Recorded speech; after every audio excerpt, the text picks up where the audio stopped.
Far to the north, beyond the lands once ruled by Rome, there stretched a world of forests, mountains, and endless seas. Between the years 500 and 700, life in these northern places moved slowly.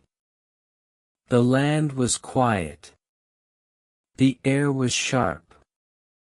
And every season carried its own trials. Winters were long.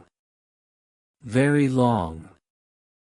The snow fell heavily, covering the fields and paths. Villages grew silent, as people gathered close inside their wooden halls. Outside, the wind howled through the pines, and the world seemed frozen in time. And yet, when summer finally arrived, everything changed. The days grew so long that the sun barely touched the horizon. Light lingered for hours, turning night into a pale glow. For the people of the north, this rhythm of light and dark shaped their very existence. Life here was never easy. The land was a crucible, a place that tested every soul. To survive, one needed strength. To endure, one needed patience. And above all, one needed community. Families gathered together, not only out of love, but out of necessity. The fire in the hall was more than warmth. It was protection against the endless cold. Around that fire, elders told stories. Stories of ancestors, of heroes, and of spirits. Their voices carried wisdom, and comfort, and hope. The sea was both friend and foe. It provided fish to feed the hungry, and seals and whales for those brave enough to hunt them. But the same waters could rise in fury, swallowing men and boats without warning. The people learned to respect the sea, to fear it, and yet, to trust it with their lives. The land itself carved the spirit of those who lived upon it. Fjords cut deep into the earth, their waters cold and silent. Forests stretched wide, filled with pine, birch, and oak. Mountains rose tall and stern, their peaks hidden in snow. Children grew up with these sights around them. And with every season, they learned when to sow, when to reap, when to hunt, and when to wait. Tradition grew slowly. Customs were not born of luxury, but of survival. To share food was not only kindness. It was life. To stand by family was not simply loyalty. It was the only way forward. In such a world, every gesture, every choice, carried weight. As night fell, and the fire burned low, the people whispered tales of spirits, of the earth, and of the sky. These were not only stories to pass the time. They were guides. Lessons in how to endure. Lessons in how to live. By the dawn of the 8th century, the people of the north had been shaped by their land. They were children of ice. Of sea. Of forest. Their world was still small, still isolated. But within the silence of those long nights, something new was taking form. A spirit of resilience. A way of life, ready to awaken. In the far north, where winters are dark, and summers are endless, people look to the skies, and to the unseen, searching for meaning. They lived close to nature. the sea, the mountains, the forests. Each force of nature seemed alive, powerful, mysterious, sometimes kind, sometimes cruel. Out of this closeness to the natural world, grew a tapestry of stories. Myths that explained the thunder, the storm, the harvest, and even death itself. At the center of these stories, stood the gods of the north. Great beings. Not perfect. Not distant. But flawed, proud, and fierce. Very much like the people who imagined them.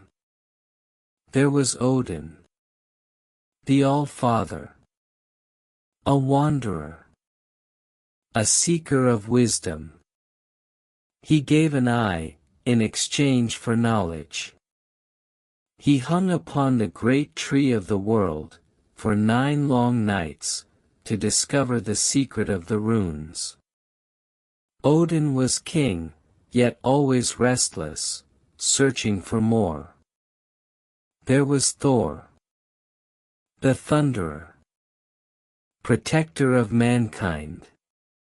Strong, unyielding, carrying a hammer that could shatter mountains. When storms rolled across the sea, when lightning struck the sky, the people said, it was Thor, riding in his chariot. And there was Freya, goddess of love, of beauty, and of war. She ruled over desire, and also over death. Half of the fallen warriors went to Odin's hall. The other half belonged to her. There was Loki, the trickster. Clever. Dangerous. Changing shape. Changing sides. Sometimes friend. Sometimes foe. Always unpredictable. And above them all, stretched the great tree. Yggdrasil. Its roots ran deep into hidden worlds. Its branches reached high into the heavens. The gods moved beneath its shade. And men, too, found their place in its endless design. Around the tree were the 9 worlds. Asgard, home of the gods. Midgard, home of men. Hell, the realm of the dead. And many more, each strange, each mysterious, each filled with spirits and dangers.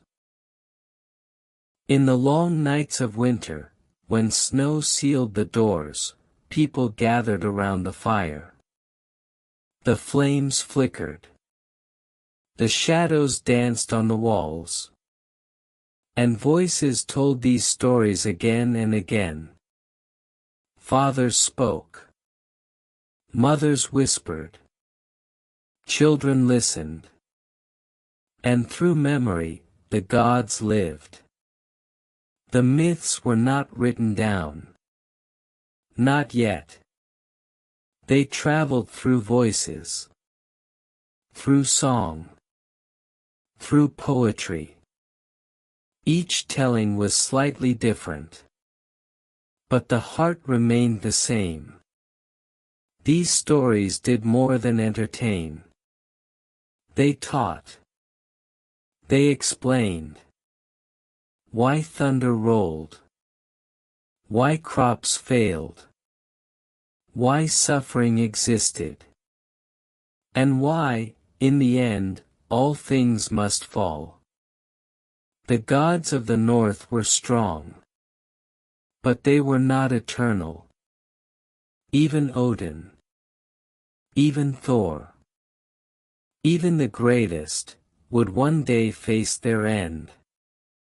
The people believed in Ragnarok, the twilight of the gods, a final battle, a storm that would swallow the world, where fire and frost would clash, where gods and monsters would fall together.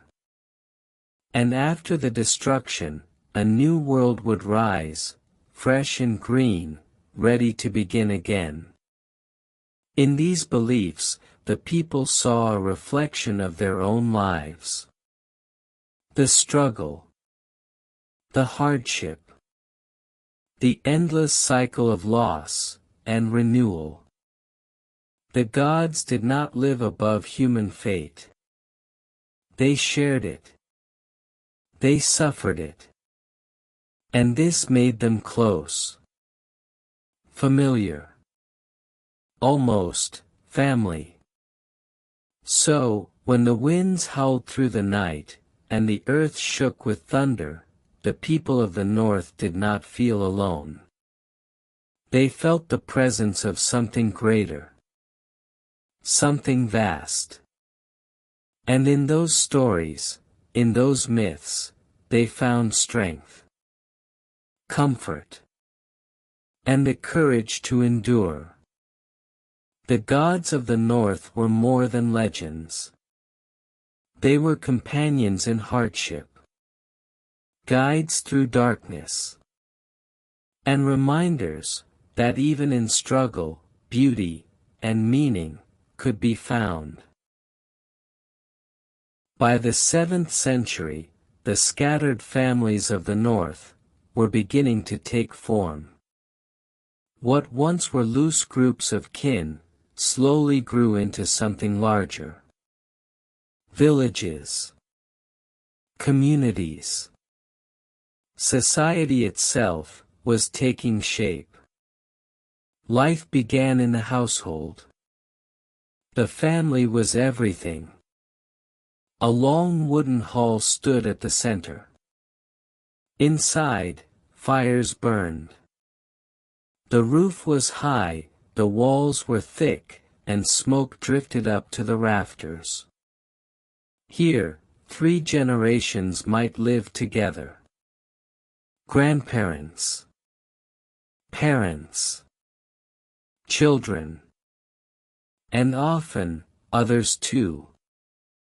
Servants, slaves, orphans, all under the same roof, bound by necessity, bound by survival. Outside the hall lay the fields. Small strips of land, cleared from forest. Barley, rye, oats. Simple crops, tended with care. Livestock wandered nearby, cattle, sheep, goats, pigs. Every animal had value. Every harvest mattered. One bad season could mean hunger for all. The village was not large.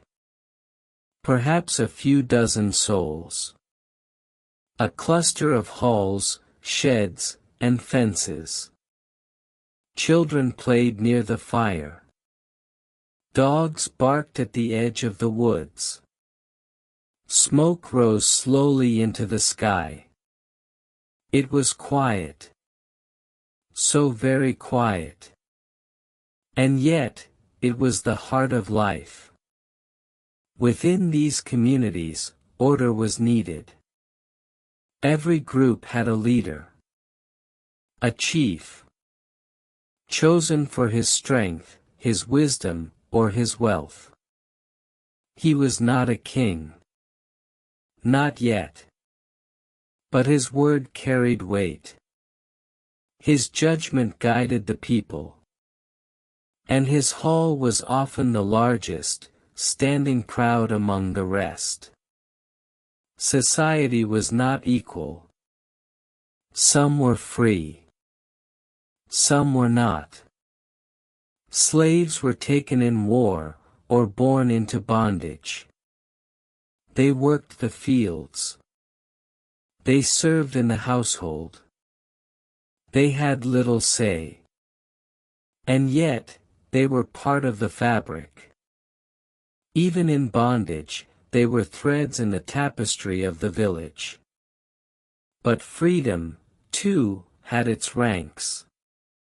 Farmers, craftsmen, warriors. Each had a place. Each had duties. Each carried honor, or shame, depending on how they lived. And above all stood the bonds of kinship. Family, clan, blood. These ties held everything together. Justice was not written in books. It was spoken. Agreements, promises, oaths. When disputes arose, men gathered in the thing. The assembly. Here, free men raised their voices. They argued. They judged. They decided. It was slow. It was imperfect. But it was the beginning of law. The first stirrings of order in a harsh and restless land. Women held their place as well. They managed the household. They oversaw food, clothing, children, and servants. In many matters, their voices carried weight. A wife could hold property. She could claim inheritance. She could even demand divorce. Though bound by custom, women were far from powerless. Their strength was quiet, yet essential. Without them, the hall could not stand. Without them, the family could not endure. As seasons passed, traditions deepened. Feasts were held. Marriages arranged. Alliances forged. Life moved to the rhythm of the year. Planting. Harvesting. Wintering. Each cycle repeated. And with each turn, the shape of society grew firmer, clearer. By the close of this age, the people of the North had created more than homes. They had created order. A structure that bound them together. Through hardship, through hunger, through fear, they stood as one. Not yet a nation. Not yet an empire. But something had begun. Something steady. Something enduring. A society, still fragile, still new, but ready to face the centuries ahead. As villages grew, and families settled deeper into the land, the hands of the people began to shape more than fields. They began to shape the world itself. The craftsmen appeared. With fire. With stone. With wood. With iron. He turned raw nature into tools. Into weapons. Into art. The crackle of fire was his companion. The ring of hammer on anvil was his song. In dim workshops, lit by smoke and flame, new wonders came into being. Iron was the treasure of the earth. Harder than stone. Stronger than bone. From the black soil, small lumps of ore were drawn. Placed into clay furnaces. Fed with charcoal. And with heat and breath, the ore bloomed into metal. The smith broke it free, hammered it flat, shaped it with care. What began as earth became a blade. What began as stone became strength. To hold an iron knife was to hold power. To wear an iron brooch was to wear pride. The craftsman gave shape to dreams, and turned them into lasting form. Wood, too, carried its secrets. The forests of the north were endless. Pine, birch, oak. Each tree had its own voice. Each offered something different. The builder listened. He cut. He carved. He smoothed. And from wood, he raised halls, wagons, fences, and ships. The boat builder was especially prized. With clever eyes and steady hands, he bent planks together. He sealed them with tar. He shaped them to cut through water. Even in this early time, the seeds of greatness stirred. For the North would become known, above all, for its ships. But not every craft was made for war or work. Many were made for beauty. Necklaces of amber, gathered from the sea. Bracelets of bronze. Brooches of silver. Each pattern held meaning. Swirls of animals. Knots of endless design. Runes carved into wood or bone. These were not just ornaments. They were symbols. Signs of faith. Charms for luck. Memories carved into matter. Around the hearth, people passed these objects from hand to hand. A carved comb. A polished bead. A worked blade. Each piece spoke of the one who made it. Each piece carried the soul of the craftsman. To create was to leave a mark upon the world. Trade, too, began to grow. Villages exchanged what they had. Grain for salt. Iron for hides. Amber for cloth. The craftsman stood at the center of this quiet economy. Without him, there could be no wealth. No progress. No pride. The craftsman was more than a worker. He was a figure of mystery. His fire burned brighter than others. His tools sang with hidden power.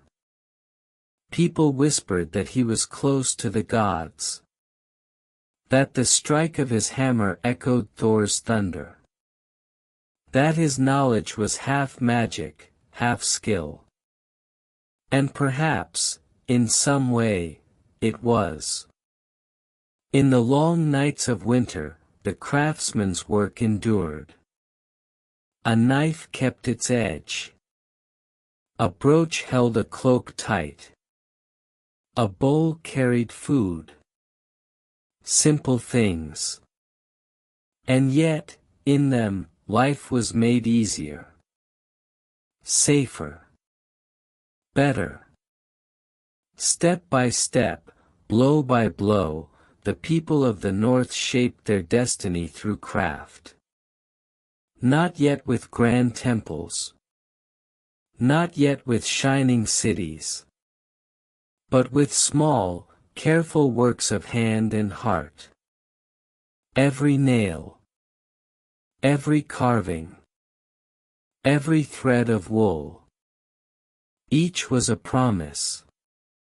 A step forward. By the dawn of the 8th century, the North had become a land not only of warriors and farmers, but of makers. The craftsman stood as a quiet hero, unseen by history, yet vital to it. For without his fire, without his skill, there could be no ships, no weapons, no treasures. And without those things, the Viking Age could never begin. While the North remained quiet, isolated in its forests and fjords, the wider world of Europe was changing. Slowly, painfully, irreversibly. Centuries before, the Roman Empire had stretched across the continent. Its legions marched on distant roads. Its cities gleamed with stone and marble. Its law and order seemed eternal. But by the year 500, that order had crumbled. Rome was gone. The empire had broken. And what remained was a patchwork. In the West, new kingdoms rose upon Roman ruins. The Franks, in Gaul. The Visigoths, in Iberia. The Ostrogoths, in Italy. The Lombards, pressing southward. Each carved its own path. Each fought for land, for faith, for power. The Franks grew strongest. Under their kings, they pushed outward. They embraced the Christian faith. And with it, they gained new unity. The seed of a kingdom, that would one day become an empire of its own. But in these centuries, life was fragile. Cities shrank. Trade routes faltered. Knowledge dimmed. The great libraries were silent. The aqueducts ran dry. The Western world lived in shadows of its past. Yet even in decline, change was stirring. The Church spread its message. Monasteries rose among the ruins. Monks copied texts by dim candlelight. They prayed. They worked. They preserved what little could be saved. In silence, in patience, they planted seeds for the future. To the east, in Constantinople, the Roman dream endured. The Byzantine Empire, still strong, still proud, glittered like a jewel. Its emperors ruled with ceremony. Its armies marched with discipline. Its churches shone with gold. From there, light still reached across the Mediterranean. A reminder that Rome, though fallen in the West, had not entirely died. Meanwhile, new forces moved. In Arabia, a prophet preached words that would spread with fire. Within a century, Islam expanded across deserts and seas. Old kingdoms fell before its armies. New faith, new language, new power surged across the southern world. Thus, Europe in these centuries was not at peace. It was restless. Divided. Changing. The old order had ended. The new order was still unclear. And in this uncertainty, opportunity waited. For the people of the North, this mattered deeply. Though distant, they were not blind. Merchants carried whispers of these events. News traveled slowly, but it traveled nonetheless. Stories of rich monasteries filled with gold. Of kingdoms in turmoil. Of lands weakened, yet tempting. The Norse listened. They waited. They watched. The contrast was sharp. In the south, kings and bishops struggled for power. In the north, chiefs ruled small halls, and gods still walked the forests. Two worlds. Two ways of life. Slowly, inevitably, they would meet. By the close of the 7th century, Europe stood transformed. Not united. Not stable. But shifting. Becoming. And in this shifting ground, the first roots of the Viking Age took hold. The north had found its shape. The south had lost its old order. And between them, a storm was waiting to break. By the early 8th century, the lands of the north were stirring once more. Life had grown, but so had the pressures. The villages, once small and scattered, were slowly crowded by growing families. Fields, once abundant, were pressed for harvests.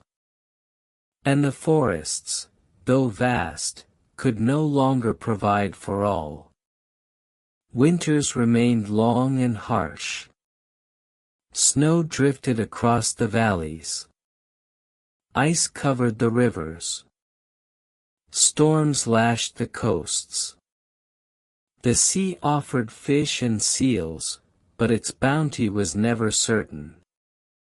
Famine whispered through the halls of many households, reminding all that survival was never guaranteed. The people of the north were strong. Resilient. But even strength has limits. Communities were tested by hunger, by the scarcity of land, by the demands of a growing population. Disputes arose. Between families. Between neighbors. Even between clans. And yet, there was no collapse. Instead, ingenuity grew. People worked harder.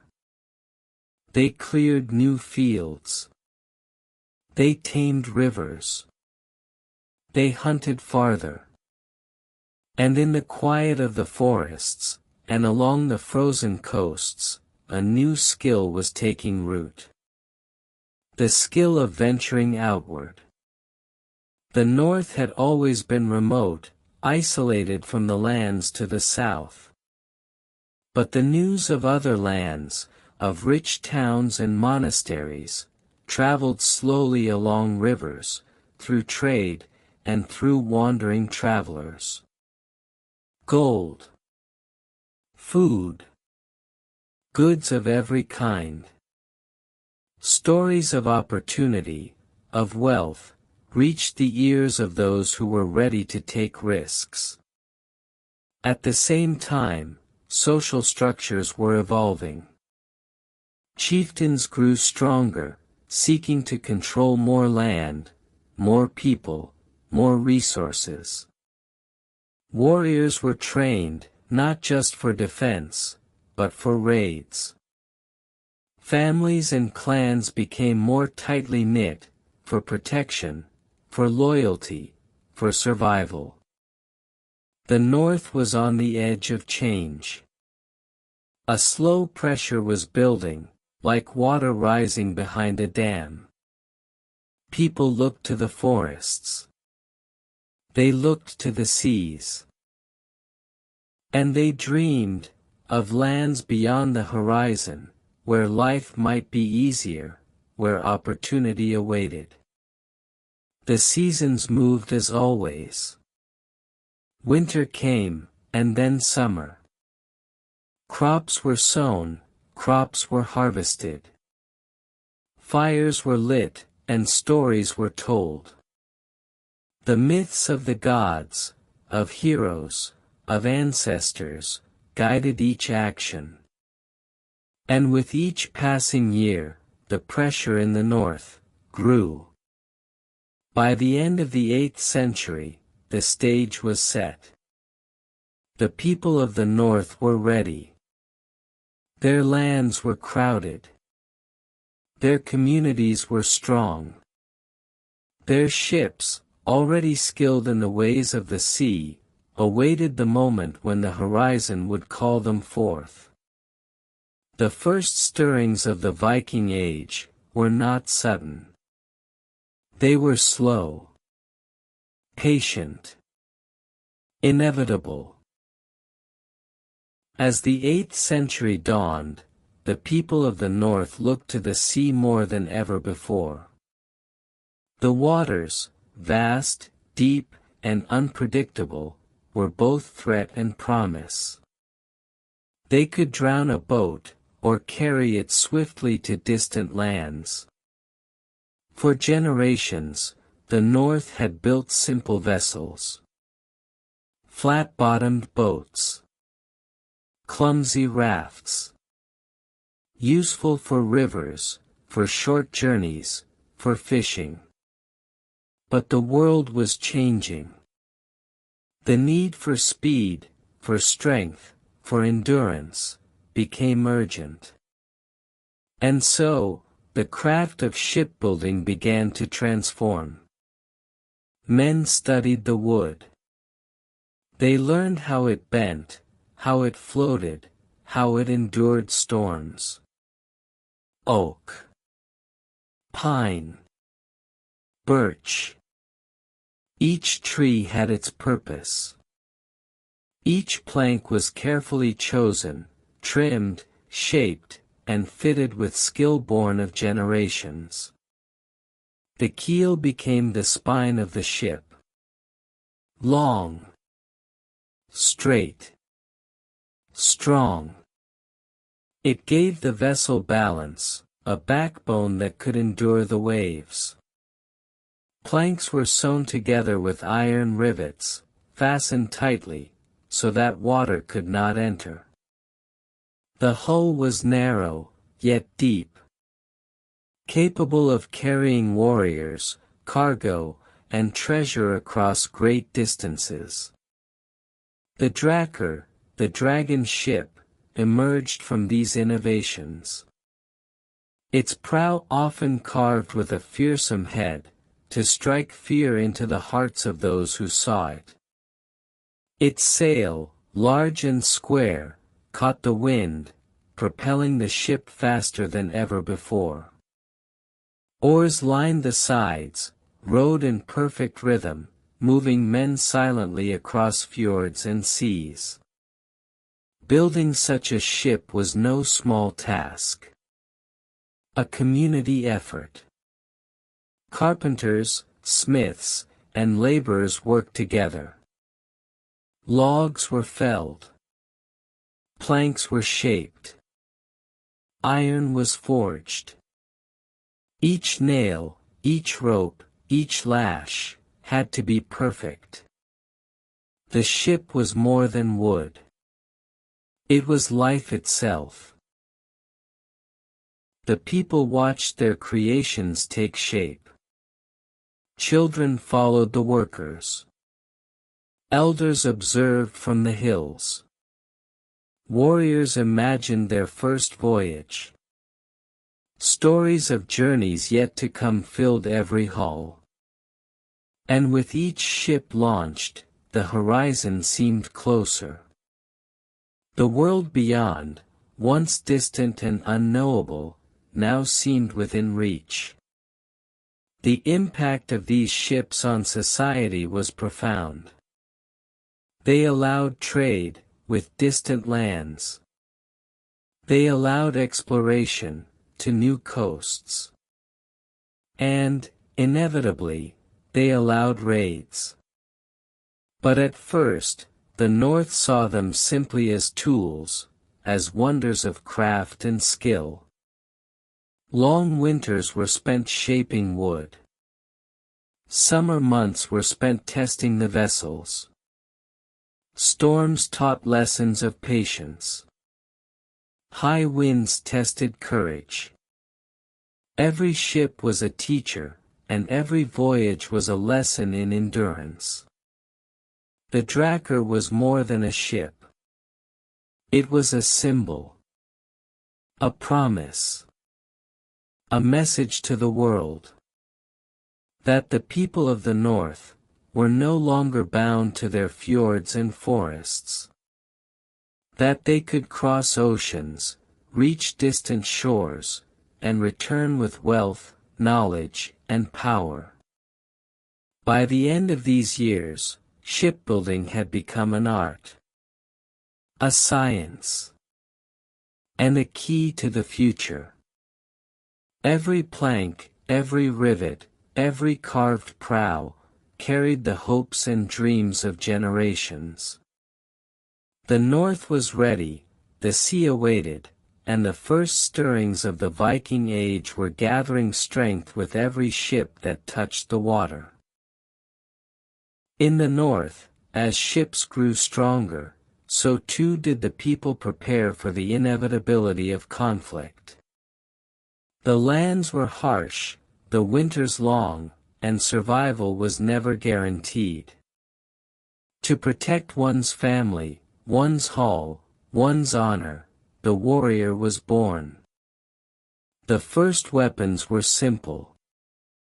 A wooden club, a sharpened stone, a bow strung with sinew. But skill and patience transformed them. Axes were forged with iron, balanced to swing with power. Spades and spears were sharpened with care. Swords, rare and precious, were hammered from fire-born metal, shaped and polished, ready to strike. Each weapon carried meaning. A sword was more than steel. It was honor. It was inheritance. A family might pass a blade through generations, each scratch and nick a story, a memory, a lesson. Axes were not only tools, but symbols of strength. The heavier the axe, the stronger the warrior. The more balanced the blade, the more skilled the hand. Lances were crafted for precision, for charging through chaos, for commanding respect on the battlefield. Training was slow. Children learned to swing, to strike, to defend. They practiced in fields, in forests, along riverbanks. Older warriors taught them not only technique, but patience, focus, and strategy. Each movement was deliberate. Each lesson repeated, again and again, until muscle and mind became one. But the warrior's life was not only about skill. It was about community. A hall without defenders was vulnerable. A village without warriors was exposed. And the chief relied on the loyalty and courage of these men, these warriors, to protect everything they held dear. Armor began to appear. Simple leather and chain. Shields of round wood, reinforced with iron bands. They were not only protection, but a statement. A signal to friend and foe alike, that the North was ready. Training continued through long winters, when the snow lay thick upon the ground. Stories of heroes from past generations, of gods who fought and endured, inspired young warriors to persevere. Every strike practiced, every stance learned, carried the memory of ancestors. The culture of the warrior extended beyond battle. Honor, loyalty, and courage were prized above wealth. To protect one's kin, to avenge a wrong, to stand firm in the face of danger, these were the virtues that shaped society. A man without courage, without skill, was not merely weak, he was without value. Weapons were also art. Swords engraved with runes. Shields painted with dragons or knots. Axes carved with symbols. Even in war, beauty mattered. For the warrior of the North, the tool of battle was also a work of heart and mind. And so, by the early 8th century, the North had grown strong. Its people were skilled with both hands and hearts. Ships could cross the sea, weapons could defend or conquer, warriors were ready for the challenges ahead. Every swing of the axe, every strike of the sword, every shield raised, was a preparation. A preparation for raids, for exploration, for the age that would soon begin. The stage was nearly set. The ships waited. The warriors waited. And the lands to the south, rich, divided, and unaware, were about to meet the people of the North for the first time in centuries. As the 8th century progressed, the people of the North looked outward. Not in haste, not in anger, but with curiosity, with patience, with purpose. The sea had always been a presence, vast, deep, and unpredictable, whispering promises of distant lands. It was feared, and yet, it called to them. Small groups began to test its waters. At first, only a handful of men. A single ship, carrying a few goods, a few provisions, and a quiet hope. They left behind the fjords, the familiar forests, the snow-covered valleys, and entered a world of uncertainty. Every wave was a teacher. Every gust of wind, a challenge. Currents carried them farther than they had ever gone. The coastline, jagged and unknown, unfolded like a map in their minds. Every cliff, every inlet, every sandy beach, was observed carefully, remembered, recorded in memory. The rivers became highways. Slowly, cautiously, they navigated upriver, through forests that mirrored the ones they had left behind, yet unfamiliar in their shapes and scents. Bird song, the murmur of streams, the rustle of distant animals, all became signs and guides. Sometimes, deer or elk would watch silently from the forest edge. Sometimes, wolves would track them for miles, invisible yet present. The North was never entirely safe, even in these first voyages. Settlements appeared on the horizon, small villages, strange houses, smoke curling from chimneys. People unlike themselves moved about the fields. Trading, working, walking along dirt paths. The travelers observed quietly, hiding among the trees, watching the comings and goings. Sometimes, they left offerings, small gifts, carved wood or beads, as signs of respect, or perhaps to avoid angering spirits. Markets were discovered along rivers and coasts. Goods of every kind, grains, honey, furs, cloth, metal, changed hands. The Northmen learned quickly. Coins were strange, but valuable. Weights and measures, unfamiliar, yet useful. They bartered, exchanged, and returned home with both goods and knowledge. Every return voyage was a celebration. Fires blazed in the halls. Mead was shared in long cups. Stories were told again and again, each retelling richer, slower, more detailed. Maps were drawn in the mind, not on parchment, but in memory. The world beyond the fjords, once distant, now became imaginable. With each journey, lessons were learned. Storms taught patience. Rough seas taught courage. Navigating unknown waters taught careful observation, reading the wind, reading the clouds, reading the stars. Even small mistakes could cost lives, and every survivor carried these lessons back home. The people of the North began to understand that the world was larger than they had imagined. That wealth, and danger, waited in distant lands. That the unknown could be tamed, step by step, voyage by voyage. Children listened to the tales of these journeys, wide-eyed.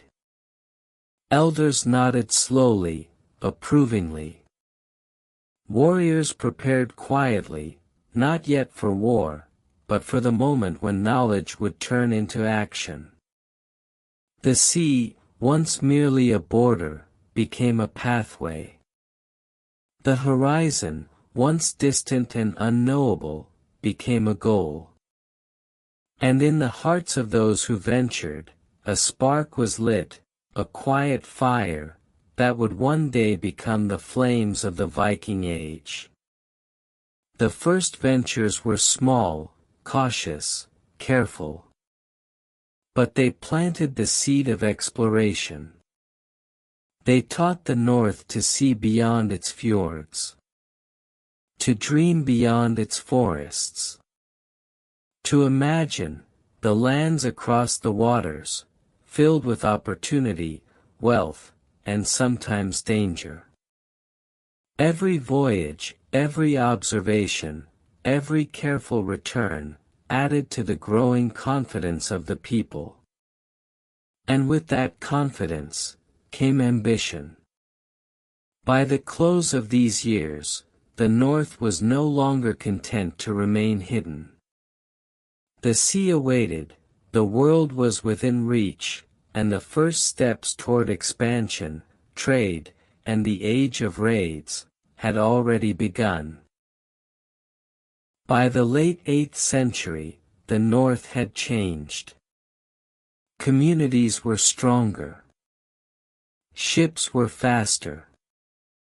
Warriors were skilled.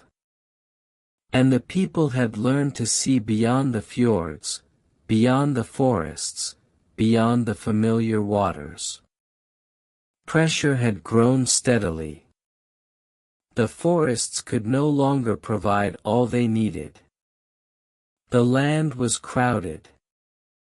Families multiplied. Food was precious. And yet, ambition stirred quietly in the hearts of men. Stories of wealth to the south, of monasteries and towns filled with gold, reached the ears of the North. Merchants whispered. Travelers returned with tales of rich lands. And in the long nights, by the fires of wooden halls, the people of the North dreamed. The first thoughts were careful.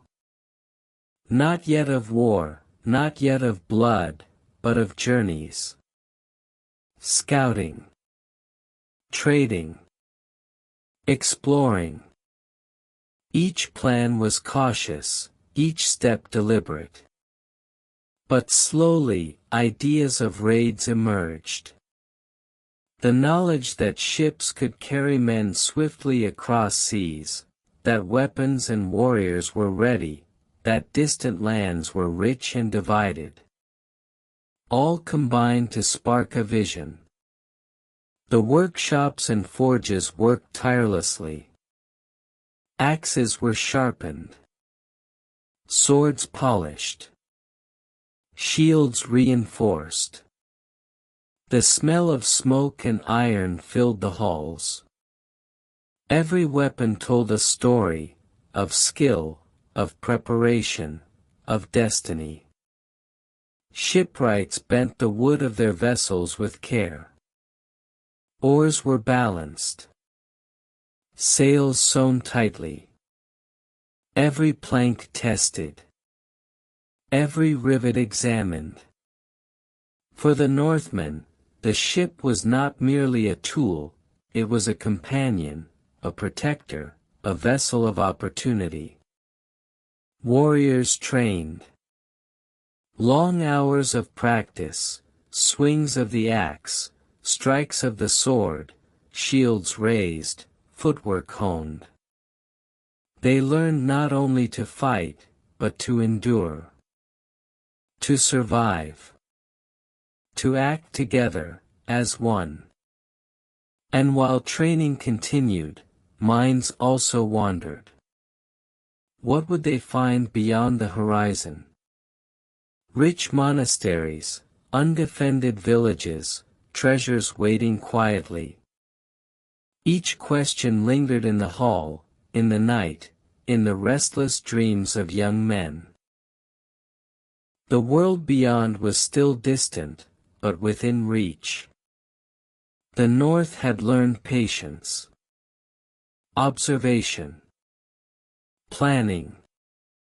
Every journey, every preparation, was a rehearsal, a promise, a step toward what was to come. The people felt change in the air. Something was stirring. A storm of opportunity. A moment that would not wait. The spark that would ignite the Viking Age was flickering in the hearts of the Northmen. By the end of this period, the stage was set. Ships rested on the shores. Weapons gleamed by the firelight. Warriors gazed at the horizon. And the lands to the south, rich, divided, and unaware, waited unknowingly for what was to come. It was the quiet before the storm. The calm before the waves. And in that calm, the first vision of raids, of exploration, of conquest, took root, patiently, inevitably, ready to change the world. In the year 793, the Northmen sailed south. The sea was calm, the wind steady. Their ships cut through the waves, carrying men, weapons, ambition, and the quiet weight of destiny. The target was Lindisfarne, a small island off the northeast coast of England. A monastery, filled with monks, filled with gold, filled with relics, quiet and vulnerable. To the Northmen, it was a prize, a promise of wealth and prestige, a test of their skills. Preparation was meticulous. Ships lined with oarsmen. Warriors checked their weapons. Axes sharpened. Swords polished. Shields reinforced. Every man knew his role, every strike was rehearsed in imagination, every movement anticipated. The long approach was tense. The coastline appeared slowly, cliffs and beaches familiar from stories, yet foreign in this moment. The men whispered. The wind carried distant sounds. Seabirds cried overhead. And the first sight of the monastery, gleaming in the sun, ignited a mix of awe and determination. The landing was swift. Boats approached silently, almost unseen. Warriors leaped onto the sand, weapons ready, eyes scanning, hearts steady. The monks heard the noise, the first cries, and panic spread through the halls. The Northmen moved like shadows, disciplined, fast, and merciless. The attack was devastating. Shouts echoed. Axes swung. Swords struck. The monks fled, some hidden in halls, some along the coastline, others caught unprepared. Gold and treasures were seized. Objects of faith, relics, chalices, manuscripts, all taken, all carried back to the ships. The horror was immediate. The people of Lindisfarne, the first witnesses to such violence, could hardly comprehend what had happened. Their sanctuary, once thought untouchable, had been breached. The Northmen left as swiftly as they came, leaving destruction, fear, and disbelief in their wake. The impact across Europe was immense. News traveled quickly. Stories of the raid spread to kings, to monasteries, to villages along the coast. Europe had never seen anything like it. The calm of the North Sea, the quiet of the monasteries, shattered in a single day. For the Northmen, it was a signal. The world beyond their fjords was vulnerable, wealthy, open to those willing to take risk. Ships, warriors, and weapons had proven their worth.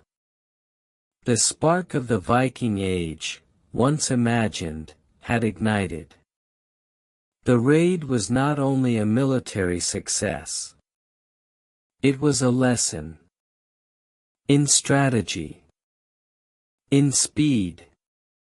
In the power of coordinated skill.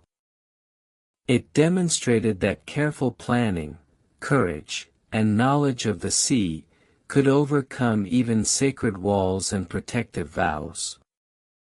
Returning home, the men carried more than gold.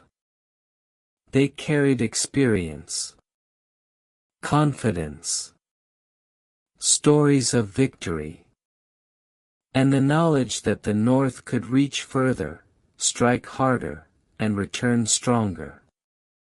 The monastery of Lindisfarne became a symbol, a warning, a testament to the arrival of a new power. The world would never again view the Northmen as distant, as harmless, as insignificant.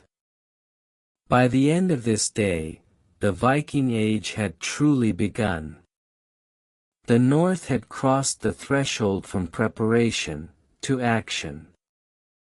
And Europe, unprepared and shaken, was about to face a wave of change unlike anything before. The Northmen had sailed south, and their ships carried more than men. They carried fear. They carried power. They carried the weapons of terror. Axes were swung with precision. Broad, heavy, and sharp. The strike could fell a door, a wall, a man. The sound of iron meeting wood, of steel clashing against steel, echoed through the halls and streets. Every blow was calculated, every movement deliberate. Swords glinted in the sunlight.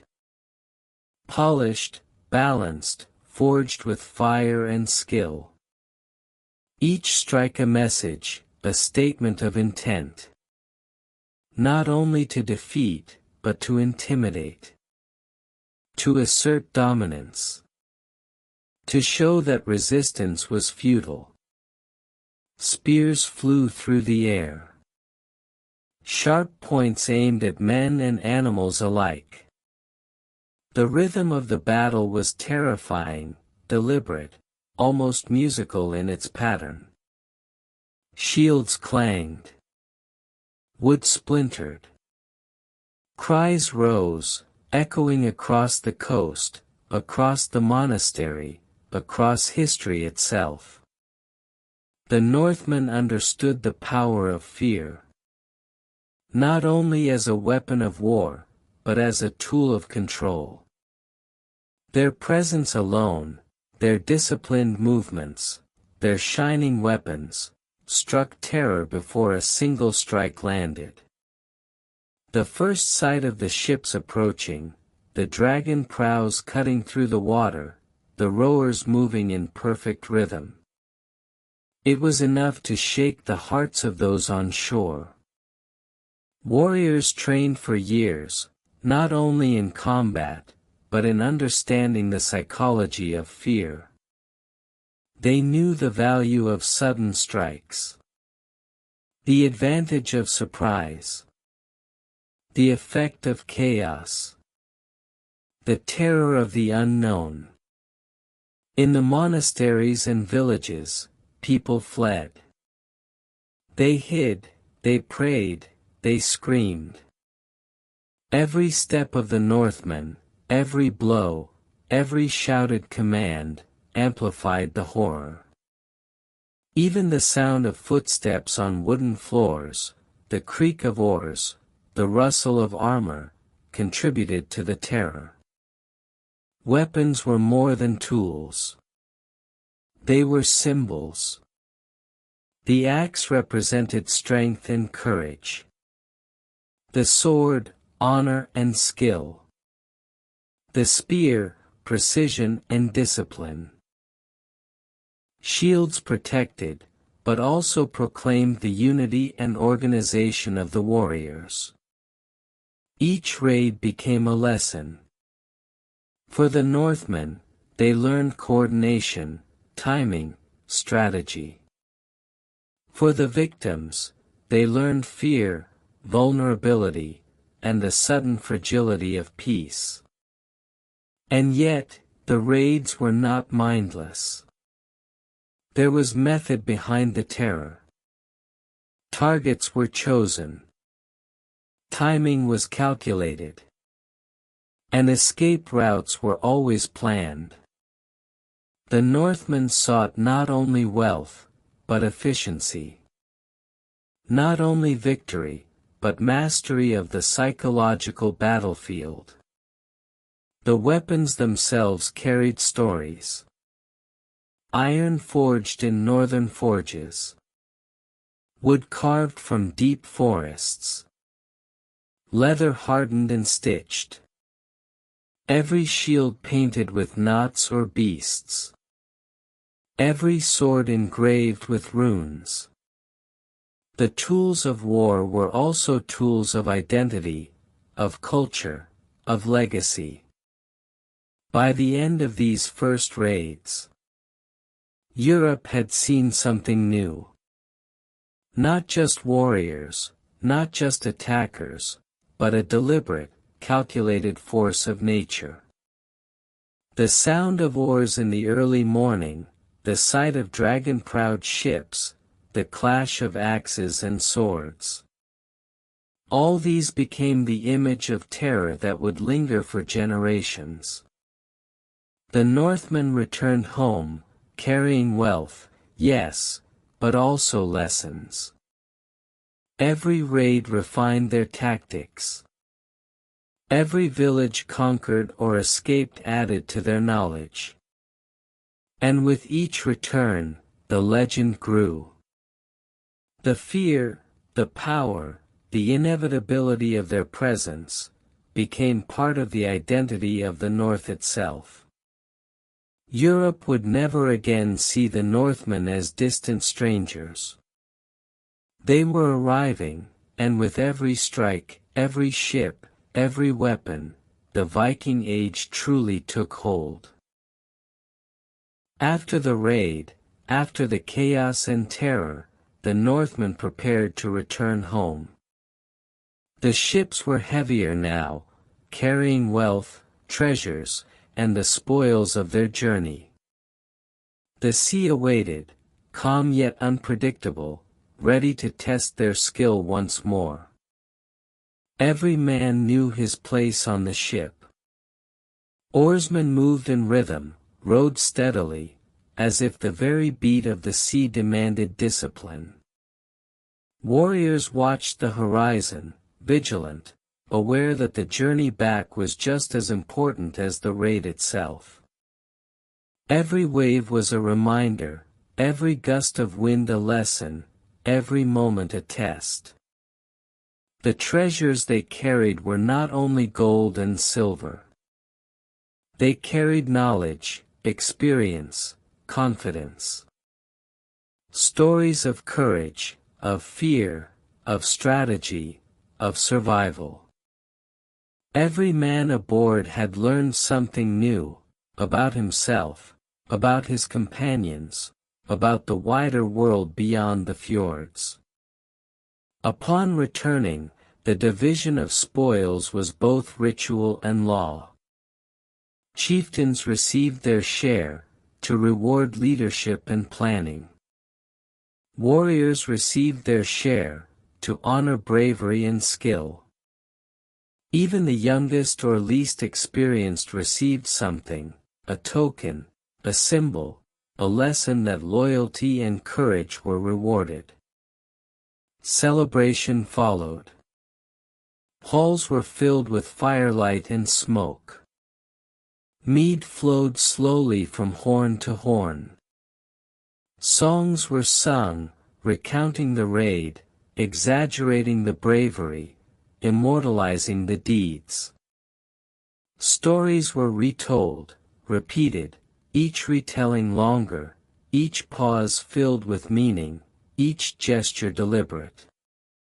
The atmosphere was thick with reflection.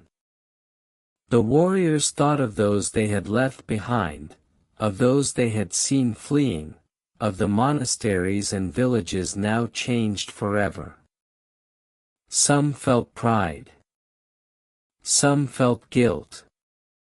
Some simply felt the exhaustion of the journey, the tension released, only to be replaced by anticipation of the next voyage. The chieftains held council. They planned for the future. The raid was not an isolated event, it was a lesson, a demonstration of power. A step toward something larger. Maps were remembered. Knowledge of the seas, of winds, of currents, of enemy reactions, all carefully preserved in memory and conversation. The North itself celebrated. The return of wealth meant stronger hulls, better provisions, increased prestige. Families and communities gained confidence. And the stories of the Northmen spread, reaching even those who had never left the fjords, inspiring the next generation of explorers and warriors. The journey home was also a journey inward. Each man reflected on his role, his skill, his courage. Each lesson learned would be repeated on the next raid, honed, refined, perfected. The Vikings were no longer mere villagers, they were part of a growing force, a society built on skill, courage, and opportunity. By the time the Northmen reached their fjords, the land itself seemed to welcome them. Snow-capped mountains, quiet forests, slow rivers, all familiar, all home. Yet their perspective had shifted. The world beyond was no longer unknown. It was within reach. And they had proven that they could conquer it. The Viking Age was no longer a vision or a spark. It was alive. It had been tested. It had been tasted. And the people of the north, ships, warriors, weapons, and all, were ready to continue their journey into history. The news traveled slowly at first, carried by merchants, travelers, and fleeing survivors. Then, it spread like fire. The raid on Lindisfarne, the destruction, the terror, reached kings and nobles, monasteries and villages, across the coasts and inland of Europe. The people were shocked. Europe had known warfare, but nothing like this. The monasteries, once considered safe and sacred, were vulnerable. Villages, previously distant from the threats of the north, trembled at the thought of sudden attack. The world seemed smaller, and more fragile. Religious leaders reacted with fear and reflection. Priests called for prayers. Monks fasted and knelt in the quiet of candlelit halls. They interpreted the raid as a sign, a warning, a judgment from God. Sermons spoke of the wrath of the Northmen, of the sinfulness of mankind, of the need for repentance. In castles and courts, kings convened their advisors. They discussed defenses, fortifications, armies, alliances. Messages were sent to neighboring rulers. Ships patrolled the coasts. Watchtowers were raised, signaling points established, scouts sent to anticipate the next attack. The people themselves lived in fear. Farmers hesitated to work in fields near the coast. Fishermen ventured cautiously, glancing at the horizon. Families gathered in fortified homes at night.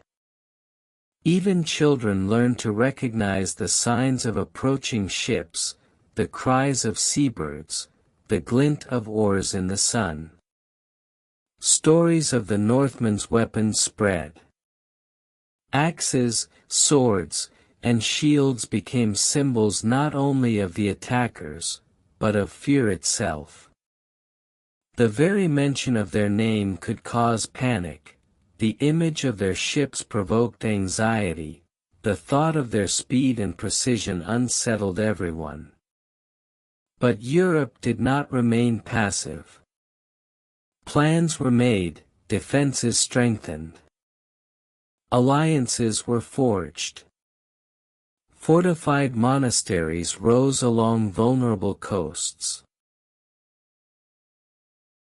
Armies gathered at strategic points, training, drilling, preparing for what they feared might come next.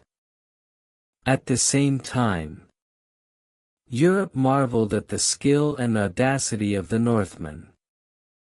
Ships that could cross seas. Warriors disciplined and coordinated. Weapons precise and deadly. A new power had arrived, one that combined cunning, strength, and speed, in ways Europe had not seen before. The psychological impact was profound. The Northmen had introduced not only physical danger, but uncertainty. A sense that the old world, the familiar world, was no longer secure. That distant threats could strike suddenly, leaving devastation in their wake. In villages and cities, life continued, slowly, cautiously, but the shadow of the north lingered. Stories of raids were told around fires, repeated for emphasis, with pauses to let the horror sink in. Parents warned children, elders reflected on the fragility of peace, and the lessons of history became immediate and pressing. For the kings, the priests, the nobles, and the common people, the raid was a turning point. Europe had been forced to recognize a new reality. The Northmen were no longer distant strangers, they were present, capable, and unpredictable. The ripple of fear, respect, and preparation would continue, shaping the next decades, shaping the early Viking Age. And as the Northmen returned home, carrying wealth, stories, and experience, Europe would never again see the North as a quiet land of forests and fjords. It was now a source of anxiety, challenge, and fascination. The world had changed, and the first wave of the Viking Age had made its mark. The early years of the 9th century saw the Northmen no longer content with isolated raids. The fjords, forests, and rivers of their homeland had prepared them. Their ships had become faster, larger, and stronger. Their warriors more skilled, more disciplined, more confident. The coasts of Europe were now familiar. The rivers had become pathways, highways into the heart of distant lands. Monasteries, towns, and villages, all were observed, remembered, and carefully considered. The Northmen studied the tides, the winds, the currents, understanding that nature itself could be an ally. Each year brought more ventures. Small groups at first, then larger fleets, organized and deliberate. The rhythm of the raids became a cycle: winter planning, spring preparation, summer execution, autumn return. Every expedition taught lessons, refined tactics, strengthened coordination. Weapons, ships, and men had become extensions of society. Axes, swords, and spears not only tools of battle, but symbols of status, courage, and honor. Shields not only defended, but announced presence and power. Ships not only carried men, but prestige, wealth, and the promise of opportunity. European defenses adapted slowly. Fortifications were built, garrisons stationed, scouts posted along rivers and coasts.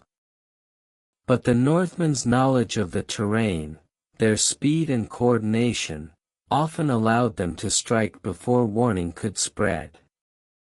Panic and uncertainty became constant companions to those living in threatened regions. The raids varied in size and purpose. Some were for wealth, targeting monasteries, towns, and trade centers. Some were for exploration, scouting new lands, new routes, new possibilities. Some were for settlement, testing the soil, observing the people, preparing for future colonization. The Northmen themselves changed. Communities that once stayed in fjords now sent their young men and women further each year. Knowledge of navigation, weather, and foreign lands spread from village to village. Stories of distant riches, powerful kings, and undefended towns inspired the next generation of explorers and raiders. The rhythm of the sea became part of life. Men rose before dawn, checking ships, weapons, and provisions. Oarsmen practiced silently, maintaining strength and endurance. Warriors honed their skills daily, preparing for the next venture, yet patient, knowing that success required timing, planning, and coordination.